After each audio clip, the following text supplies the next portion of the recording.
Hi, everyone. This is Michele Graglia. This is Marianne Hogan. Hi, I'm Adrian McDonald. I'm Katie Asmith. Hi, this is Anthony Gasals. Hi, my name is Meg Morgan. Hey, it's Jordan Trove. This is John Ray. This is Ryan Van Duzer, and you are listening to the Gotta Run Racing Podcast. Hey everyone, we're back with another Gotta Run podcast. Yes, indeed. And we're in a new month. It's June. Wow. How did that happen? I don't know. Time flies. Still recovering from sulfur spring. Yeah, it's been a busy May for sure. But we are now back in action to our regular scheduled program. What's happening in the world of Gotta Run Racing? Well, Rainbow Trail Run's just around the corner. It's coming up Saturday, July 27th at Earl Rowe Provincial Park in Alliston. And we have some sweatshirts to show you guys. We're going to take some pictures this week and post them on our Instagram if you want to pre-order a sweatshirt. But again, we love this trail. It's a 12-kilometer loop. It's very scenic. You run along the river. You run past a lake, you run... And there's one tough climb that you have to do depending on how many loops you do. Yeah, but it's a compact climb, I would describe it as, and it's runnable. So, or you could run it for the first 1 or 2 times, but then if you're out there 8 times, yeah, maybe you want to power hike it after loop 4. But hey, you have the option of going from 12K all the way up to 96K. And speaking of which, we need some more runners for our 8 loopers because we have to hit a minimum for that, and we're not quite there yet. So come on out. Check it out on our website, GottaRunRacing.com. And who's on the podcast today? Well, I feel like this is long overdue because we've known of Chantal Demers for a long time now. And one of our Patreon supporters actually suggested that we chat with her because she's the queen of FKTs and she's recently captured one. So we're going to get into that with her. Chantal is 44 years of age. She lives in Barrie, Ontario. And as I said, she's the queen of the fastest known time. She's has held 37 FKTs since 2015. And she recently captured the Oak Ridges 271-kilometer self-supported FKT, which is still unofficial, but I'm sure it'll show up shortly, in 3 days, 7 hours, and 21 minutes. Which puts her averaging 82 kilometers per 24 hours. Pretty impressive. I like it. The longest FKT in terms of distance that she held was in 2017 along the Bruce Trail, and that was 12 days, 15 hours, over 900 kilometers. But her FKTs span quite a few distances, and we're going to get into that. She's no stranger to ultra racing as well. She's completed Cruel Jewel 100-miler, Run Rabbit Run 100-mile, Bigfoot 200-mile, Bighorn, Fat Dog, Sulphur Springs, among others. And when not running, Chantal is a mom of 2 girls. She's a paramedic service supervisor and a holistic nutritionist. And without further ado, here's Chantal coming up. Welcome, Chantal, to the podcast. Thank you. Thanks for having me. This is fantastic. We introduced you as a local legend here. Oh, boy. No pressure. Because you have done so much in Ontario as far as FKTs and running and racing. But for our listeners outside of Canada, can you please let us know, how do you even start running? Well, if you ask my father, I've been running since I was 4 years old, where we grew up in a really small town and he had to roam the streets looking for me. And then when he'd finally find me, he'd say, "Hey, what are you doing?" And I'd just be like, "Oh, I'm just running." So according to him, I've been running my whole life.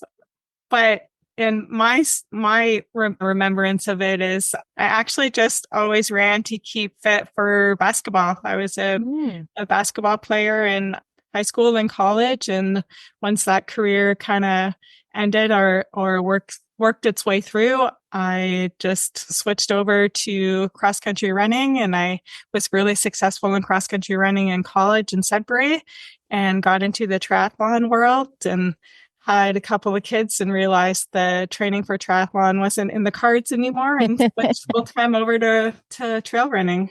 Amazing. Now, what's remarkable to me is considering all that you've achieved, and then looking back on your Instagram, you were celebrating an anniversary a few years. Well, you celebrate it every year, but from 2005, it sounds like you had a pretty traumatic spinal cord injury. So can you tell us a little bit about that? Yeah, definitely. It was the day where I didn't know if I could ever walk again, never mind carry on being competitive.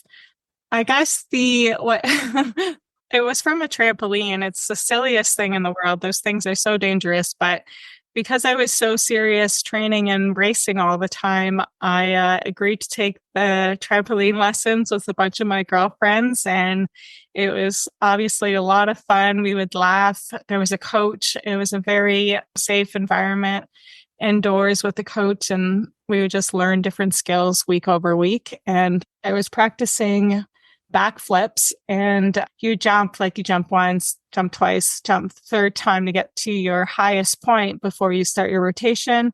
And then the coach throws in a big crash mat so that you don't hurt yourself if you don't land it. And at the top peak, I started rotating, and then I was like, oh wait, I'm not ready, and didn't commit to the rotation.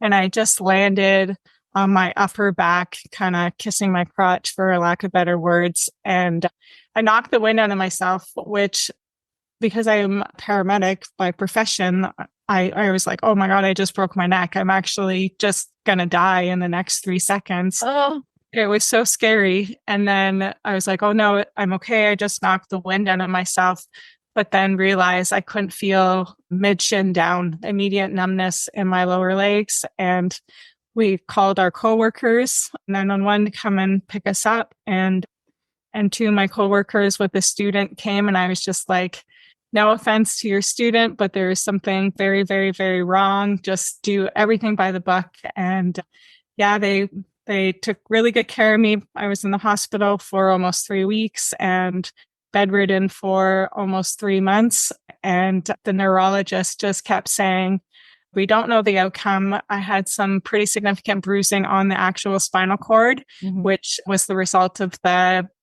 neurological deficits I was feeling. And he just said, this bruising could take a little bit of time, a lot of time, could be permanent, but we'll know more once that swelling and bruising goes down.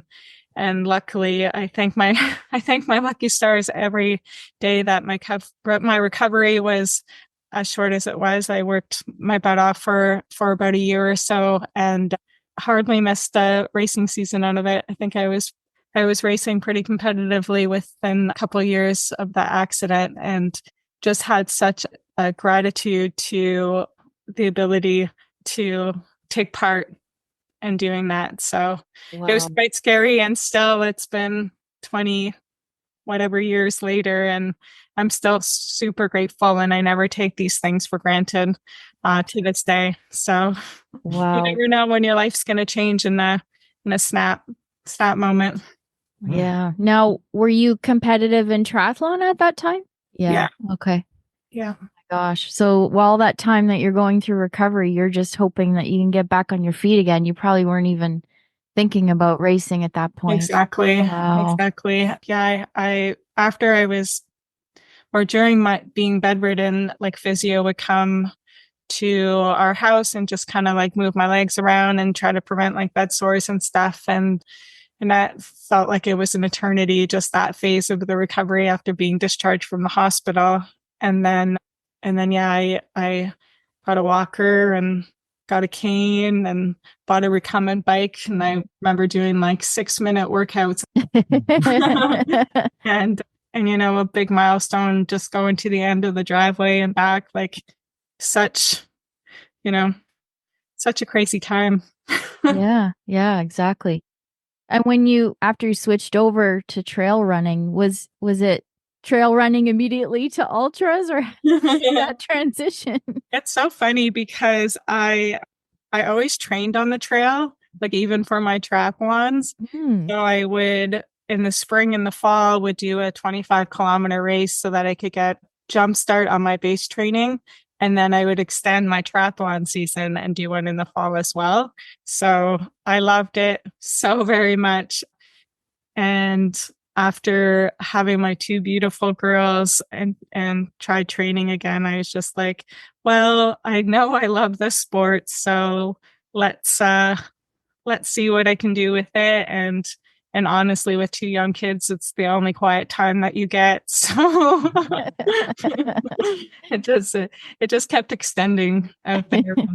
It's so important to me to, remember yourself too when you're raising children and being that role model for them where they see you leave to exercise and have this lifestyle outside of work and outside of parenting, and they're two little athletes now, so it's good. That's awesome. What was your first ultra and how did that go? It was really hard. I think it may have been Limberlost, I think 52 kilometers, so slightly over the ultra benchmark. And I do remember, it was quite a bit ago now, and I do remember it being hard and just being amazed that people run to 100 miles in one time. And I was just like, how is that even possible? Do they sleep? Like, how do they eat all that food and take care of their feet? So I was happy with my result, but it's definitely a humbling experience being out there. And I do actually to this day remember how hot it was for that race. And then I guess after that, where I was like, okay, I'm going to jump over to the 50 miler and try a 50-mile race. And then I would chicken out right before signing up. So I think I did that for a couple of years before I ripped the Band-Aid off and tried a 50 miler. My first 50 was in Cayuga in New York. And that was a beautiful, beautiful course. And shortly thereafter, I did Fat Dog 70 miler in BC. And I remember after finishing Cayuga, I was like, oh, this is going to be really hard. You got some mountains in there. And that was great. Like Cayuga was really hard, but I guess the mountains in BC and the beauty of it just brought it to a whole new element that even though you were suffering in a beautiful landscape with views. So you focus your pain on that beauty and just find a way to get through it. So that's a good way of putting it. When did you turn your sights towards attempting an FKT? Yeah, I think always being kind of a shift worker with a young family and we can't control the weather. It was just a nice alternative, competitive way to pick your day or pick your route and challenge yourself against yourself. It's easier or can be easier to distract yourself when you're with people in a racing environment. You could pace off of someone or you could have your crew there. The volunteers are absolutely amazing and everything is there for you. And I just wanted to also experience the flip side of that. Okay, if I had to do everything on my own, how do the logistics of that work? What does that look like? Can I pick a day where the weather is in my favor or a time where waking up at 3 a.m. for a race is sometimes difficult to do? Can I wake up at 7 and do an FKT? Or you can just kind of control a lot of the things to perhaps benefit you. It doesn't always work that way. Trust me. Best laid plans in the universe is like, oh no, you don't. Especially for the really long effort stuff. And yeah, I was just intrigued by the logistics of doing it all on your own. Right. And then the global pandemic surely didn't help anything. So it may have helped you with getting over. Yeah. Now there's so many parameters around setting an FKT, whether it's elevation, supported, unsupported. What's the most interesting to you? Like what are the factors that you look for when you're choosing a route? I like to mix it up, but I tend to focus on harder technical trails just because then you could go slower. You don't have to push yourself as hard. And I really like the unsupported and self-supported aspect of FKTs. But I think if you look at my FKT list, I did one this year, I think in April, my shortest one yet. I don't even think it was a mile long, where it was just straight up in Kentucky. Mm-hmm. That was interesting, where my heart rate was redlining it the whole time. I've never done that before. And I was super thankful it was only like 14 minutes long. To the Bruce Trail, where that was basically my second FKT, and it was 900 kilometers.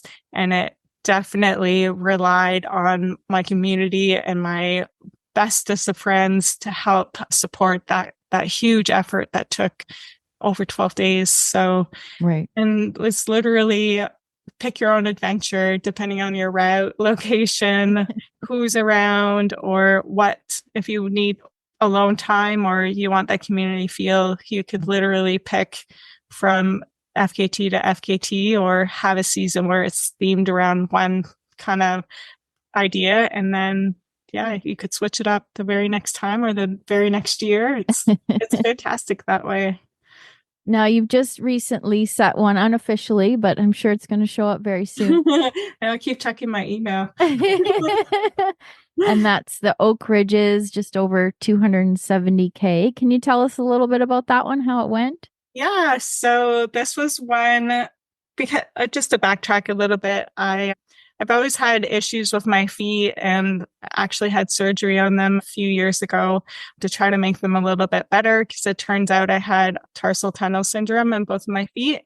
I'm like, I knew I was imagining my feet being so painful. So I got surgery on that in 2001, I think, and the recovery was way longer than I ever expected it to be. It actually took longer to recover from my feet surgery than it did my spinal injury, which is just bananas to me. Mind you, I'm 20 years older, but I tried Oak Ridges the following year after my foot surgery, because I always wanted to go back to doing multi-days, and I had to get picked up. I called my amazing partner, Jameson, to come get me around the halfway point. So, and then last year I focused on shorter in air quotes, FKTs. So this year I'm like, okay, let's try it again. I'm not ready to close the book on multi-days. I want to have redemption on Oak Ridges. It's not a very technical trail, so I think I can move a little bit faster, which means less time on my feet.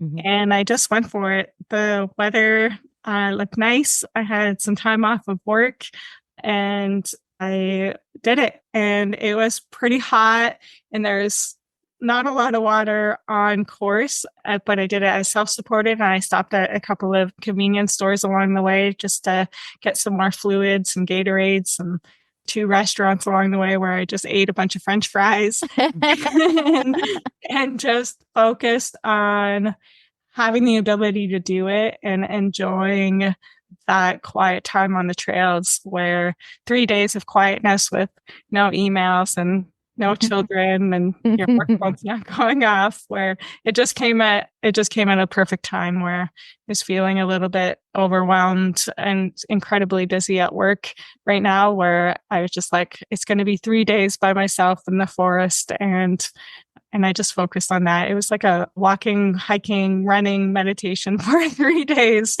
and it was lovely. I'm super proud to have completed it.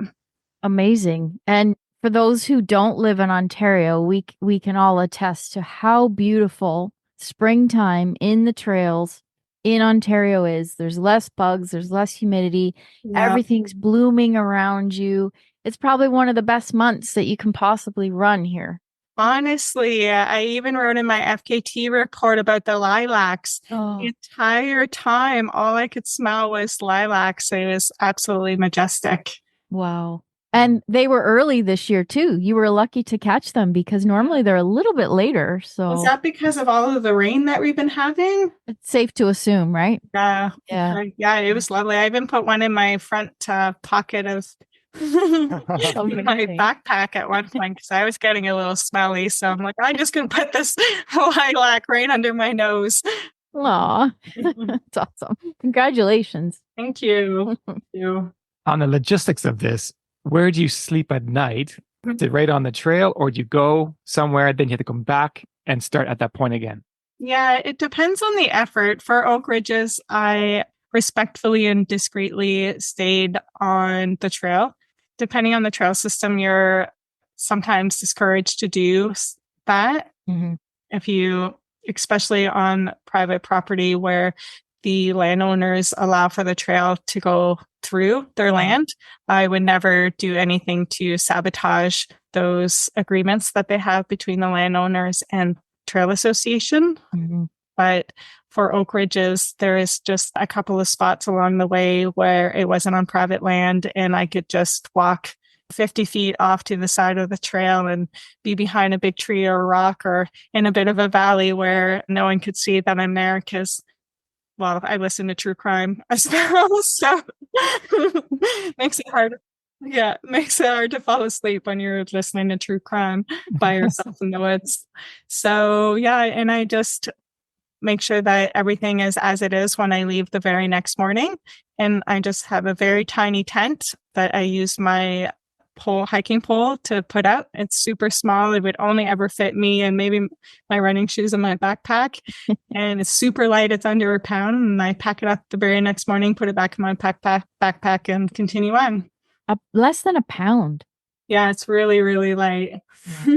So if it rained, it may not protect you too much. If the rain comes in sideways, I'm getting wet. If the rain is straight down, it's not so bad. But my vestibule leaves for a little bit of airflow, which does not work when it's raining sideways.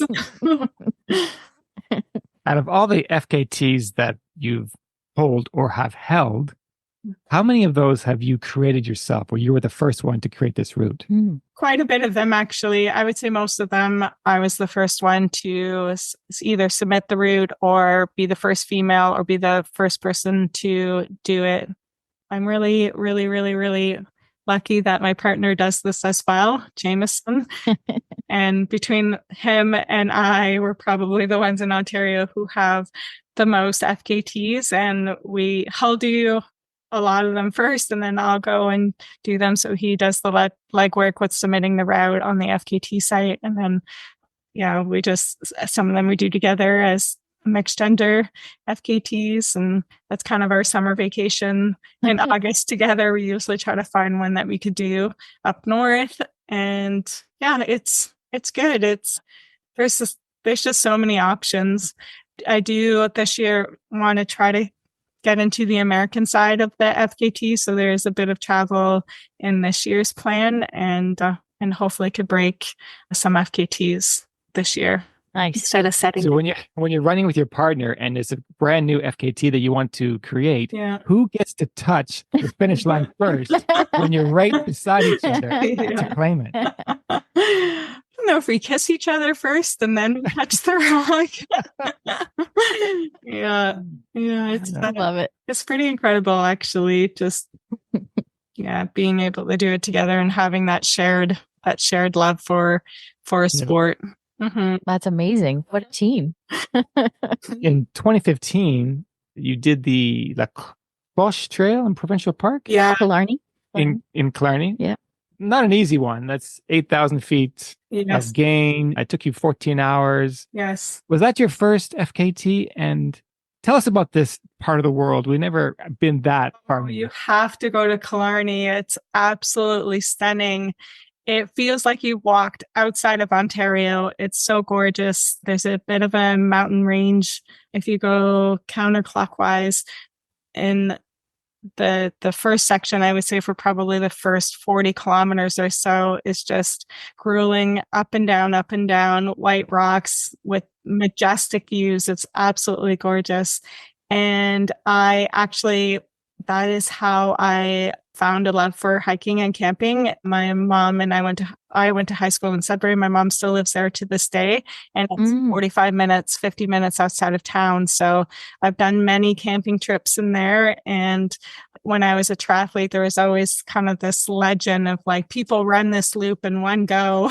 And I knew that I wanted to do it at one point in my life as a bucket list item. And yeah, I just dropped my girls off at my mom's house and went for it one day and was really lucky to be successful at it. Well, I have to tell you, when I Googled how long does it take to hike La Cloche, it said 7 to 10 days. No. I had to laugh because you tell a hiker that someone ran it in 14 hours, just like at UTMB, they would be absolutely flabbergasted. So there is a sign at the beginning of the trail that says exactly that. Like, beware, this trail takes 7 to 10 days. You're completely in the backcountry. And you pass people along the way that have these backpacks that are as big as a small car, and they're not moving because it's so technical and so hilly. And then you run by with like the smallest little running vest, and they're just, am I hallucinating right now? One, where did you come from? And why is your pack so little? And yeah, you explain it to them that, oh, you're just out here for the day. And they're just, what? That's not possible. And it's funny because over the years, I've actually seen many couples that, I guess, because it's so hard, are like actually fighting more and more as the loop goes through. And you're just like, with each other. Yeah, you're just all peppy and cheery, and they're like hating life and not speaking to each other. And sometimes the husband has the wife's backpack on his front, his backpack on his back, and she's 30 meters behind, and you're just like, just try to enjoy the views. It's so lovely. And I'm sure her divorce lawyer is on speed dial right now. Yeah. Just have a stand at the end of the trail. Yeah, some pamphlets at least. But if you look at the men's FKT time on there, is I think 9 hours or just over 9 hours. And again, to me, I'm like, how is that even possible? Yeah, exactly. Exactly. When you put it that way, it's all relative. If you're picking up what we're laying down, listen up. The trails at Earl Rowe Provincial Park in Alliston have been a well-kept secret until now. We've crafted a scenic 12K loop for our Rainbow Trail Run, featuring mostly double-track trail that will show off all of the best views this park has to offer. Join us this August for 1, 2, 4, 8, or 14 loops. We'll leave the math up to you. Registration is now open. For more info, go to GottaRunRacing.com. Anyways, back to the show. Now, since then, Lindsay Webster has taken this record from you in 2020, was it? You had it for a good stretch, though. 5 years is a good stretch to hold a record nowadays. How do you hear when your FKT is taken from you? Yeah, we've actually given that suggestion to the FKT site on having some sort of alert when someone beats your time. I know they've recently been taken over by Outside, and we were maybe with the larger corporation that some of those little things can get improved on the site. But so far, it's you go into your name. I do it about once a year, and I just go into every FKT to see if I still hold the record or to see if the time's been brought down. Right. Yeah, you're right. They should come up with something that alerts people just for... I think they do it Strava. Oh, they do everything, right? Someone posts on your Facebook wall or whatever. I don't imagine it being difficult to do. It's just a notification, but I don't know. Very good. Now, last year, you did something very clever. Yes. Your Bruce Trail record was taken from you again in 2017. By my good friend, Karen, yes. Yes, we do know Karen, and we do know Lindsay as well. This is a small community. Small community. Yeah. We do know them well. But then last year you broke up the Bruce Trail into sections and created about 9 individual FKTs. Yeah. Smart thinking. Yeah, I love that. Yes. So I will not take credit for that idea. That was definitely Jameson's idea, because since doing the Bruce Trail and doing it supported and having that amazing community support. I didn't run an entire step of that 900 kilometers by myself. So I wanted to, and it was fantastic. They honestly got me through the whole thing. I would never take away that amazing memory that I would cherish forever and ever and ever. But I wanted the opposite experience. And in my head, I've always pictured doing it again, self-supported, 900 kilometers at one time. And my feet will never allow me to do that anymore. They're protesting. So Jameson was like, you're an ultra runner. Why don't you just break it up? And instead of doing it over the next 3 years, challenge yourself to doing it in 1 calendar year. And it was incredible. It was such a fun experience. And I did it on every section unsupported. So the only people I saw were people who were out walking their dogs or their children and stuff, and not walking their children, walking with their children. and it was absolutely incredible.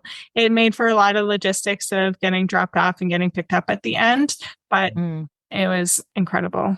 Mm-hmm. Wow. I think the Bruce Trail is one of those that needs to get more recognition around the world, especially in North America, because of its incredible, varied terrain, how beautiful it is, how easy it is to access. It's very accessible, right, in comparison to some others. And I wish that we could let more people know. And selfishly, I wish the opposite, because we use the Bruce Trail a lot, and we like to have it as our own little secret, but it shouldn't be a secret anymore. Yeah, it's fantastic, and the volunteer base is incredible. They have so many trail maintenance crews out there. It's probably light years ahead of any other trails in Ontario when it comes to maintenance and bridges, and how blazed the markers are. And kudos to them. It's absolutely incredible trail system.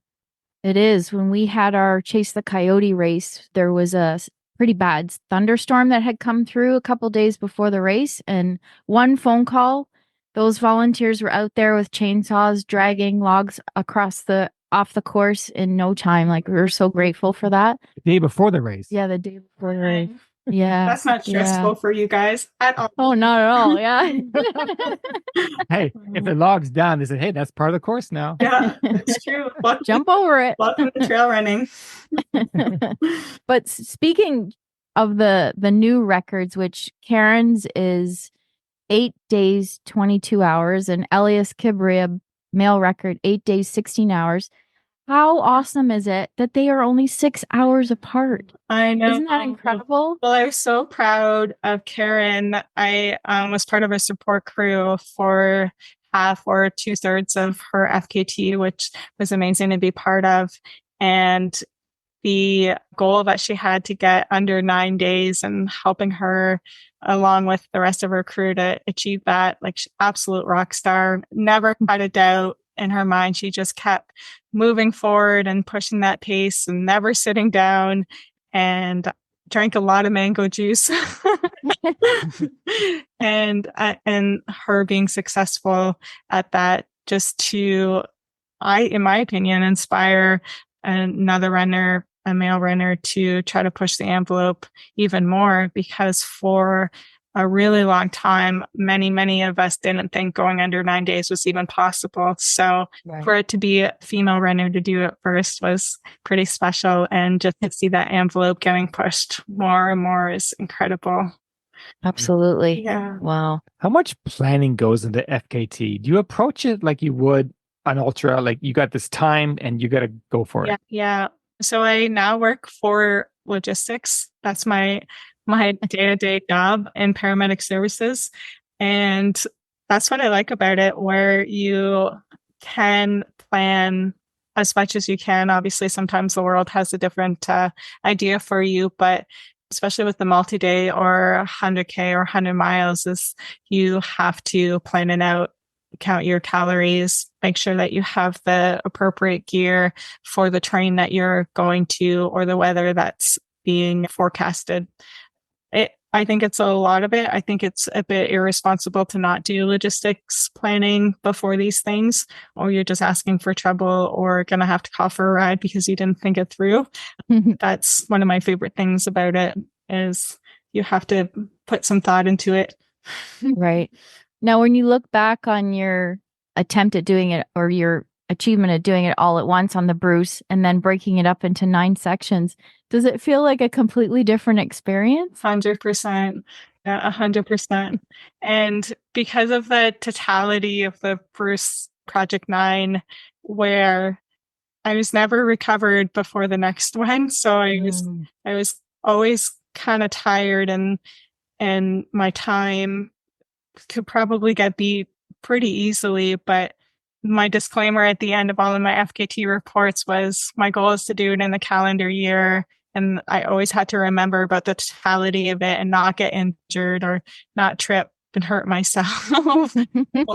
And because of our beautiful Ontario weather, it snows till April, and then sometimes it snows again in October. So in true reality, you don't have 12 months to do it. You have 9 months to do it, and to do 9 ultras, 2 of them being 100-milers in a 9-month period was pretty cool.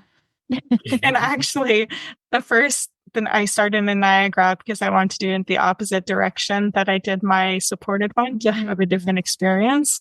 Yeah. Like going on a whole new trail when you go the opposite way. But I started in Niagara, and the first Niagara attempt, I didn't get it. I called for a ride, probably about 60 or 70 kilometers because there was ice and snow. And then when the math didn't add up anymore, I was like, well, I'm not going to get the FKT record, so I shouldn't go more deep into the bucket because I'll have to recover to try it again. So I now have 10 sections to do for a 9-section FKT project. And when I went back the second time to do the Niagara section, there wasn't as much snow and ice, but there was still a lot of snow and ice. And I actually beat the record just over a minute. And I was like, oh my good gracious, I can't come back a third time to try to get the first section. This is going to be insane. So that was pretty stressful running the last 2 hours. Like my life depended on it because I didn't want to go back a third time. And I didn't even know because I didn't remember the previous FKT time down to the second. Like I didn't write it down or anything. So then when I crossed the finish line and Jameson's recording me, I'm like crying. And he's asking me, did you get it? Did you get it? And I had my hands over my eyes going, I don't know. Check the record. I don't know. And then, yeah, sure enough, it was by just over a minute. So yeah. So did you write the times down on your hand for the next 8? Down to the very second. Yes. Yeah. Mm-hmm. Now you've mentioned you're going to head south to do some this year. What about across the pond? Are there any out there that have intrigued you? 100%. Yeah. I would like it for my children to be a little bit older, and then we could go as a family and they'll be a little bit more I won't have to take care of them as much. They could be teenagers and do their own thing, and we could have a traveling experience together. And then I'll get hopefully an FKT out of that as well. So my oldest is going to be 15 in August and 13 in October. So I think in the next 3-4 years, we'll start looking at those family trips together. Nice. Yeah. Nice. There's no exact rule of how long someone can hold a record before someone else takes it. For instance, you could get a record and the very next day I can get the record back. Yes. It's kind of it's not exactly fair. Give the guy 6 months or there's no etiquette there. What do you think about that? There's no etiquette at all. Sometimes I've heard on the FKT podcast, people go head to head. One will start in the north and one will start in the south.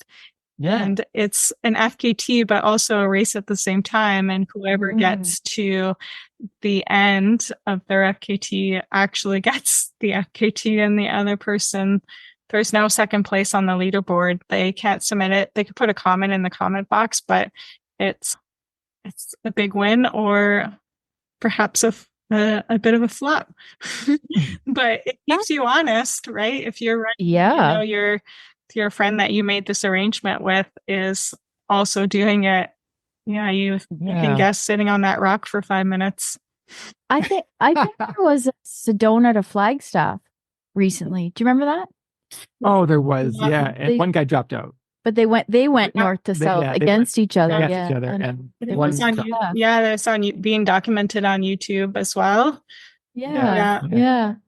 That to me sounds more like a race. So And then you see other FKTs where it's the same two people going back and forth, where I don't know if they know each other, but they're like, no, this is my record. And they lower the bar by a couple minutes.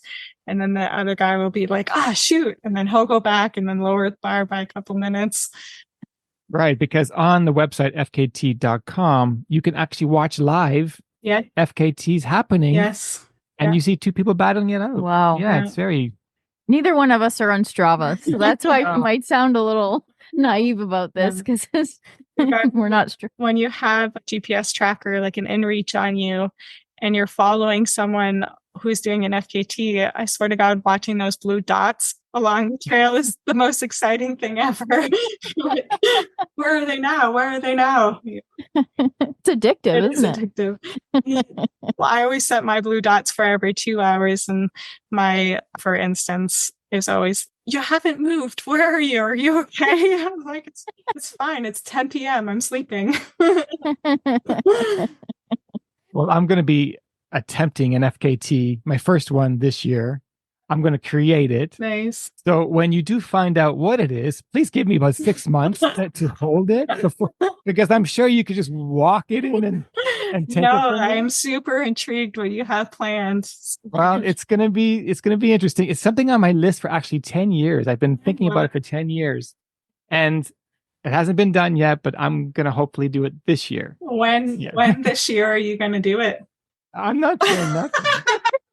I'm not saying nothing because I want to wait till it's actually on the website. Okay. And my name is there, claimed it. It's legit, everything. And then I'm going to say, take a screenshot and say, here it is.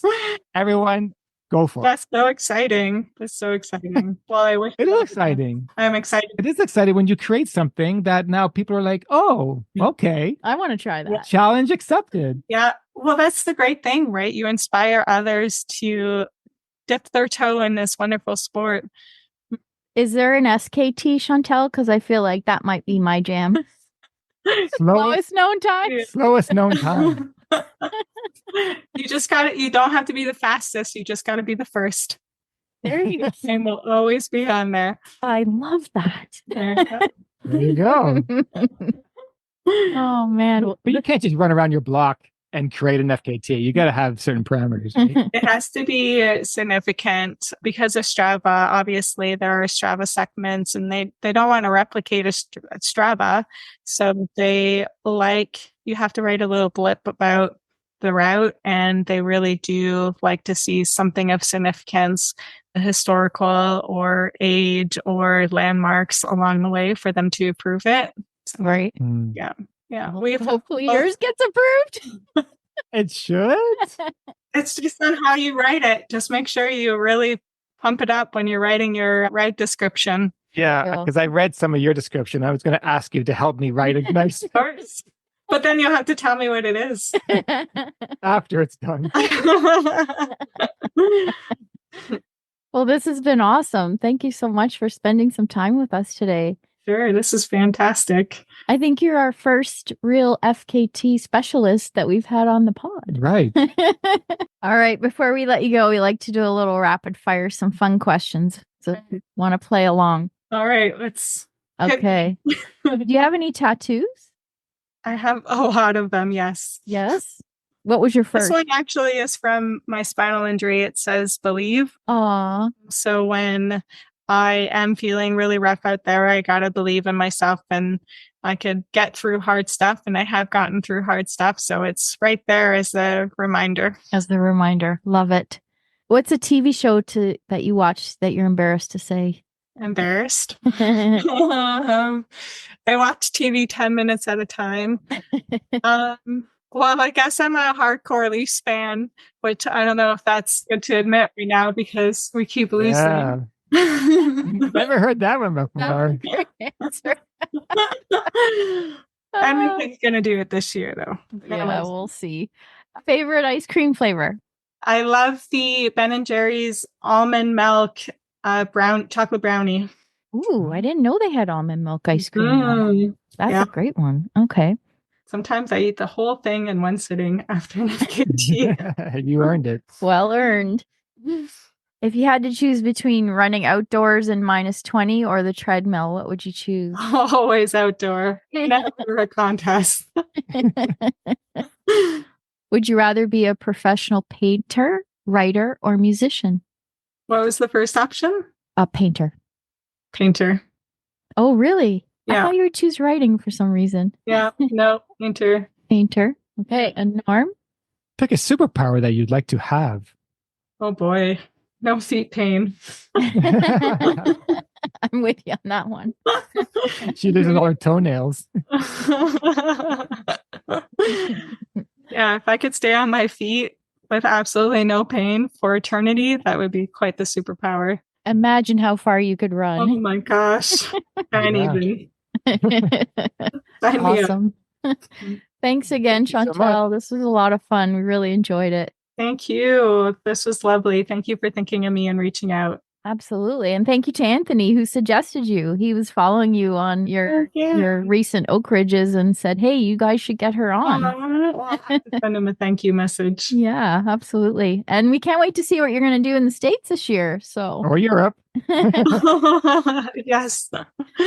I hope it works out. I'm blocking off my calendar for work and trying to make those preliminary arrangements to make it happen. Because if you don't plan it, time will go by super fast and you lose that window. So my suggestion to people is always make those incremental decisions and plans to get it done.